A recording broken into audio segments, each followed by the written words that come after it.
Grant Training Class 6. Our goals tonight are to talk about billing and some tips and tricks on how to organize your billing data. We're going to review the entry of invoice data into an RTP billing form and into a GIA billing form. We're going to also go over how you can track this in your grant management spreadsheet. And then we're going to talk about what happens when the Trails Bureau pays you for the forms that you submitted, and then also how to match your GIA with your RTP, and how to record volunteer hours, and then how to fill out an RTP progress report. So with that, we're going to start out with some management stuff. So you'll recognize this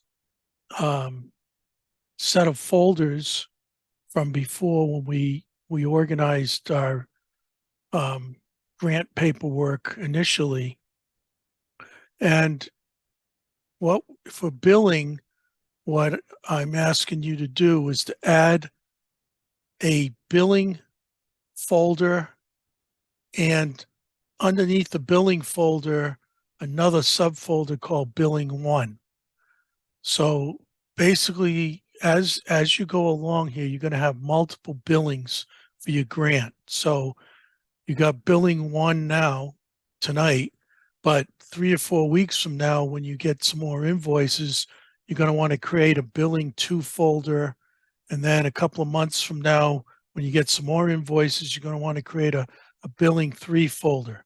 So in essence, what these folders are for is every time I send a bill to the Trails Bureau, I organize all the information that they want in a billing folder.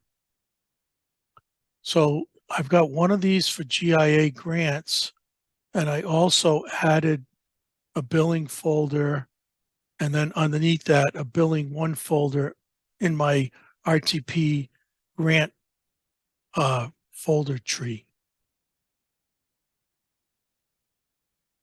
So the next step after I've got these billing folders set up is I want to copy in my billing forms. So for GIA, they have one form. It's called billingform.pdf.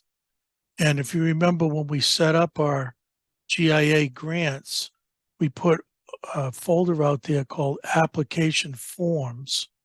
And so all of our forms are in there. So all you've got to really do is copy from your application forms folder to your billing 1 folder, and you've got your blank form ready to go. And then the next step, you want to rename this form from billingform.pdf to billingform1.pdf. So all these different forms, I like to rename them so that the Trails Bureau doesn't get confused, and also I don't get confused, because you're going to end up having multiple billing forms. You know, if you, let's say in an average summer, I usually put in 4 or 5 sets of billing. So for each one of those billing events, I'm going to have a separate form. So by numbering this form, it allows me to, immediately recognize, oh, this is my first billing, my second billing, my third billing, and so on. On the RTP side, you can have multiple forms that you may have to file. So number 1, you're going to want to copy in your RTP billing form. And then if you have match, so if you've paid some GIA bills, you can file those as a match. So you're going to want a copy of your match form. And then if you're recording volunteer hours, you're going to want a volunteer labor match form. And then if you're reporting progress on your RTP project, you're going to want an RTP progress report form. So there's 4 different forms that could be part of your billing that you're sending to the Trails Bureau. And so we're going to copy these again from our applications form folder to our billing 1 folder under our RTP grants. And then I'm going to rename these forms just like we did for GIA. I'm renaming RTP billing form.pdf to RTP billing form 1.pdf. Match form goes to match form 1. Progress report form goes to RTP progress report form 1. And volunteer labor match goes to RTP volunteer labor match form 1.